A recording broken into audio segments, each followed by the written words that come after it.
This is part 4 of my Tippit shooting series. In part 3, if you recall, I showed how Ambulance 601 was used as part of a premeditated, pre-planned plan to pick up a dead person. I say the dead person was J.D. Tippit in Dealey Plaza, and the 601, and this was planned, the conspirators who murdered the president, planned to murder J.D. Tippit in Dealey Plaza, to pick up his body either with Ambulance 601 or with the transfer ambulance that is referred to, and perhaps it was transferred, his body perhaps was transferred to Ambulance 601, but for simplicity's sake and because I have no evidence to define that better, I'm saying that the Ambulance 601 went to Dealey Plaza and picked up the dead J.D. Tippit as part of a plan that was planned before the day of the assassination, and took his body to the Trade Mart, where they kept him there until they were ready to deliver him to Methodist Hospital for the faked shooting on 10th Street.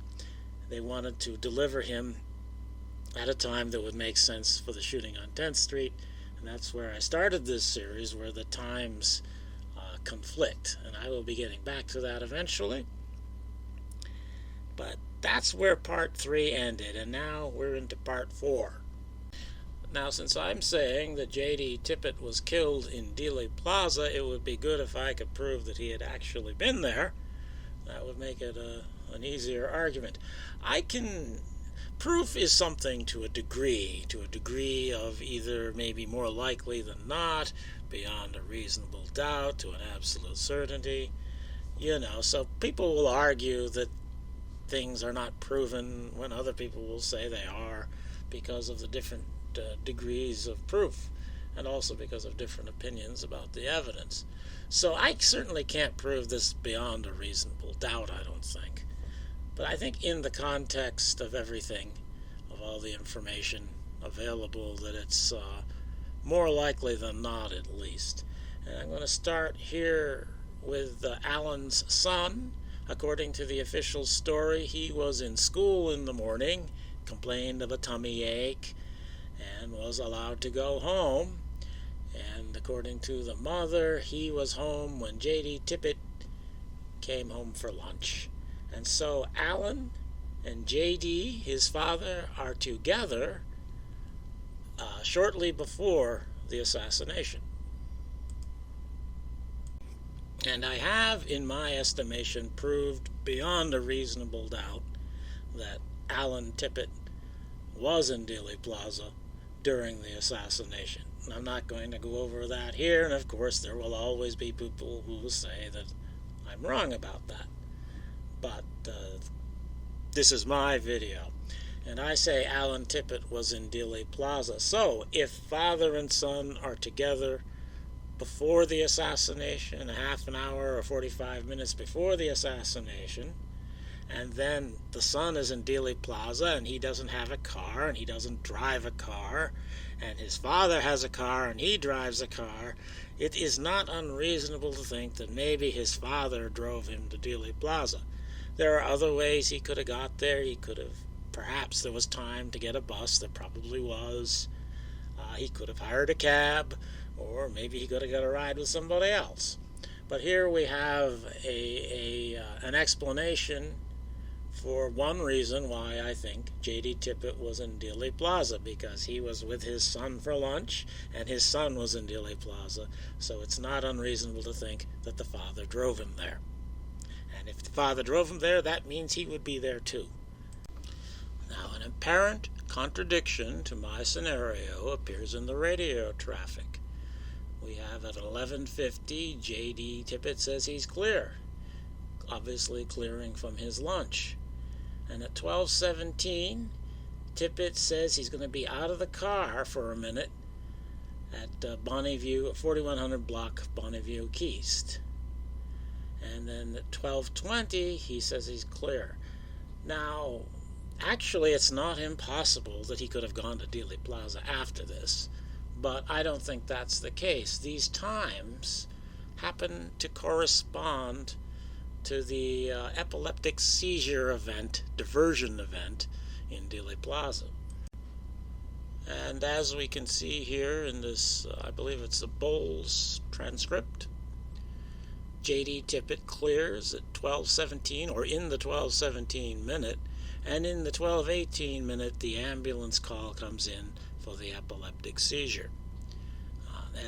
I'm not going to get into the epileptic seizure here, but I think there's good reason to think that was a planned event as well, and that it was planned as a diversion so that the assassination players could take their positions without being particularly noticed, because everybody's looking at the commotion on Houston Street.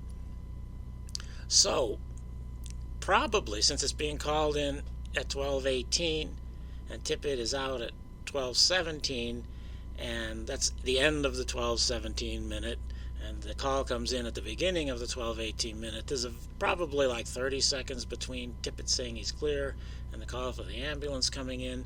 So it sounds like the start of the commotion on Houston Street corresponds to Tippit saying he's going to be out of his car. Even though he says Bonneview here, I think he's in Dealey Plaza, and that he and his son are getting out of the car, and that his son takes his position by the side of the road to watch the parade and during the diversion. And then J.D. Tippit gets back in his car and says he's clear. And so this, him being out, I say in Dealey Plaza, corresponds exactly to the time of the diversion of the epileptic seizure. And another contradiction to my scenario, perhaps harder to explain, are the transmissions from J.D. Tippit after he has been murdered. At 12:45, we have him saying, I'm about Keast and Bonneview. And at 12:54, he says Lancaster and 8th. Well, notice how vague isn't the right word, how generic these transmissions are. The conspiracy certainly was included members of the Dallas Police Department, certainly included the dispatchers, at least one of them, probably two of them. And so the radio traffic was a daily thing, so they would have had access to recordings of J.D. Tippit from before the assassination. And he probably many times said, I'm about Keast and Bonneview. And he probably many times said Lancaster and 8th. These are not transmissions that by their content can be deemed to be on the day of the assassination. They could have been said any day at all. So his transmissions could have been faked either in real time or after the assassination by dubbing them into the radio recording. And I've got more to say about the radio transmissions, but that would fit in better in a different part of this series, so I'll do that there. So that's all I got, really, to prove the Tippit was in Dealey Plaza. Just by itself, I don't think it proves it beyond a reasonable doubt. But when it's in context with all the other evidence as I'm presenting in these videos, then I think it proves more likely than not, and perhaps even beyond a reasonable doubt, because Tippit being in Dealey Plaza explains everything. So, or it fits in to a grand explanation of events. So, to review part 4 here, Tippit and son eat lunch, and both go to Dealey Plaza. Tippit's son takes his position during the seizure diversion event, and also probably the Hesters take their position at that time, and perhaps Zapruder does. Perhaps well, let's not get off the topic. Tippit is shot in Dealey Plaza during the assassination, and I'm having trouble with that one. That's why I was going to have that be this video, but I need do more work on that. And prior Tippit recordings are dubbed in for his post-mortem transmissions. So, that's why I say Tippit was in Dealey Plaza at the time of the assassination.